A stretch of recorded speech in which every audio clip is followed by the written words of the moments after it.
Hello everybody, welcome back to another video. I'm hoping you guys are all having a fantastic day. So in today's video, as you can tell by the title, we'll be talking about a potential system.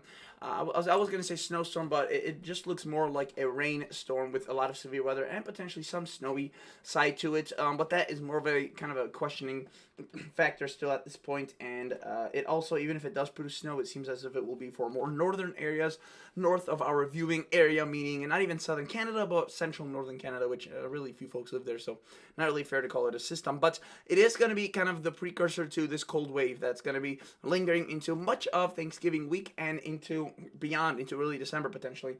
So we'll have to see whether or not some big snowstorm spawns from that.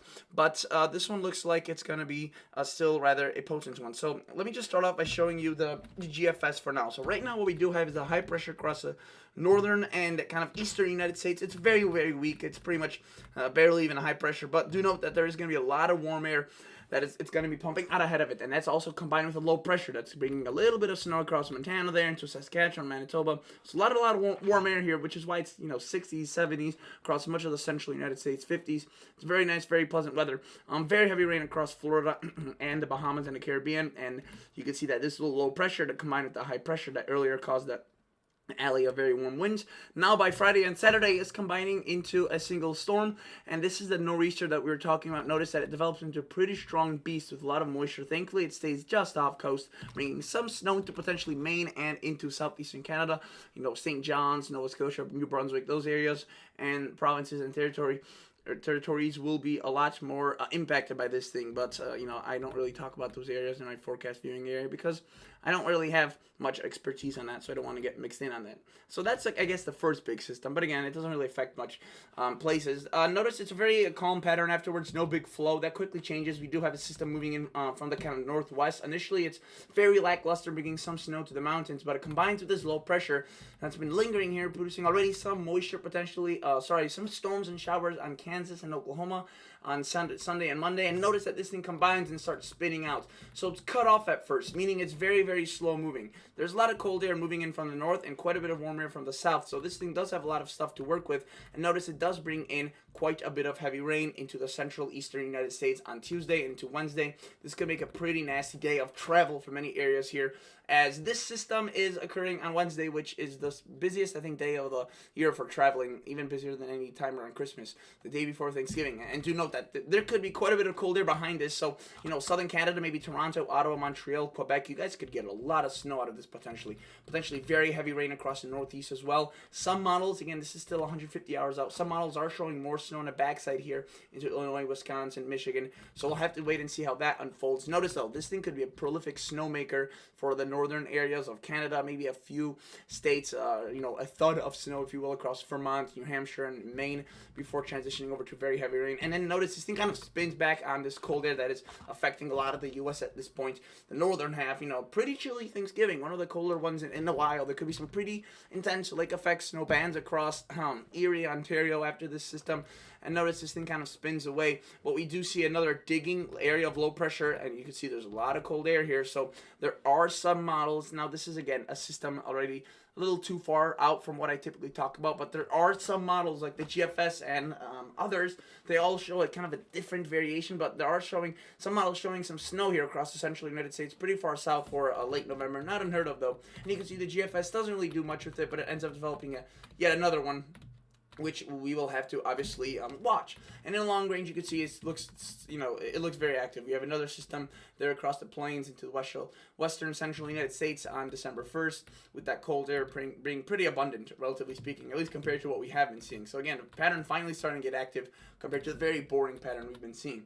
So that's the GFS. You can see it shows that system spinning away. Now, if you look at, say, a day ago, what the GFS is showing, it was showing the system, though a little bit differently. There it is, at first kind of cut off. One notable thing is that it showed this cold air much more intrusively, but much further towards the east, not necessarily the west. So what that does is it kind of speeds it up and makes it curl into a ball, producing more snow from Maine, maybe New Hampshire, Vermont, and gets it out of here pretty quickly. But it does, stick that cold air around, and we do see some sort of a system potentially developing here. Just like right now, the GFS is showing currently just with a weaker version, and you can see it at 6 o'clock in the morning today. It was also showing that system there. Not quite as well developed as the one as it's showing now, so you can see it's still changing around. But what it does show is a lot of cold air following that system across the United States. You can see even showing some snow across Kentucky, southern Indiana, which for late November is pretty impressive. So we will have to wait and see whether or not that's going to be the case.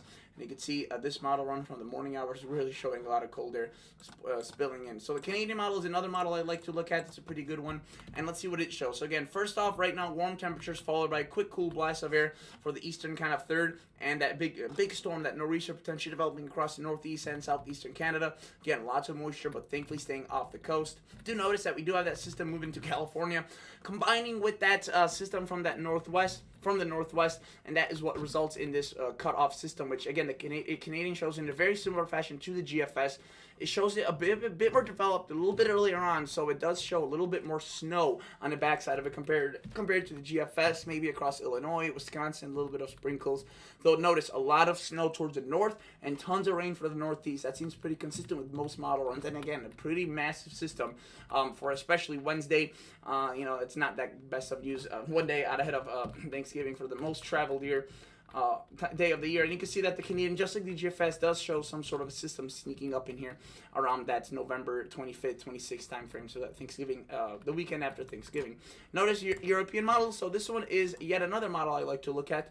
It's also a very good one. Let's go to this website where it actually shows us the rain and snow differences. Notice that what we do see is, again, that same cold front, that big system that's dumping rain across Florida right now, moving off as a nor'easter. Again, it keeps it offshore, which is good, not before dumping a lot of snow and rain, though, for the northeastern extreme northeastern United States. I mean, really just mainly Maine, but mainly southeastern Canada into New Brunswick, Nova Scotia, and whatnot. Then again, we do see that those collision of those two systems, the one coming in from the south and west, the one coming from the north and west, with that cold air mass that develops into a system. So you could see all models showing a storm, and you could see the European definitely showing one. It's a very impressive one, potentially some severe weather across the south, and boom, it spills it into that cold air, which does produce some snow on the backside of it. How far south, how expansive, how heavy, it remains to be a question. But you can see it's very similar fashion. Tons of rain for the northeast into Wednesday, that day of busiest travel, so definitely not the best. And then it kind of spins off before you could see the European showing quite a bit of cold air following that system. So every model shows that. And also,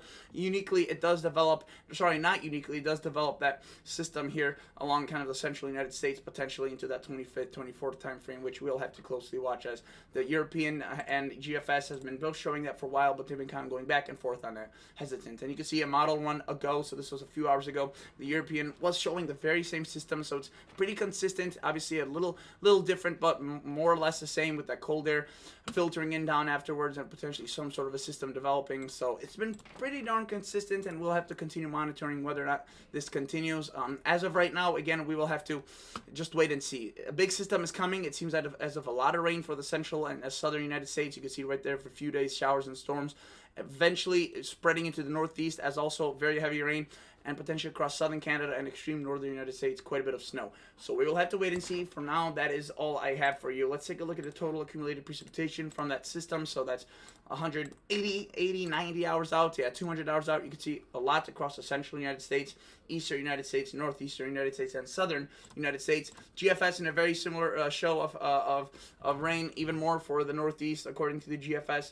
And you can see that's where it starts up right here, kind of spinning away. So not as consistent here, depending on where those little fronts line up. So we'll have to keep an eye on that. But for now, every model is showing quite a bit of decent rain for the northeastern United States with that system. So you can see 8 to 14 day outlook.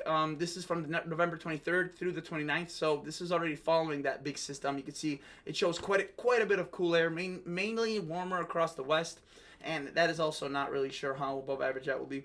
And then drier, obviously with cooler, you'll get drier temperatures, so or drier weather. And 6 to 10 day outlook, so a little bit less far out. This encompasses that system. You can see near normal across the southwest, kind of into that little thin sliver of gray, up through the north central, I guess, into the mountains, and then above towards the west and below for a good portion of the country. With, again, below, behind this system, not ahead of it, above. So you can see that's kind of where that cold front of that system is lining up at that point in time. So that's pretty interesting. All right, so that is basically it for today's video. Just wanted to give you a quick update on what you may be expecting, and I will catch you all on the next episode. See ya. Bye.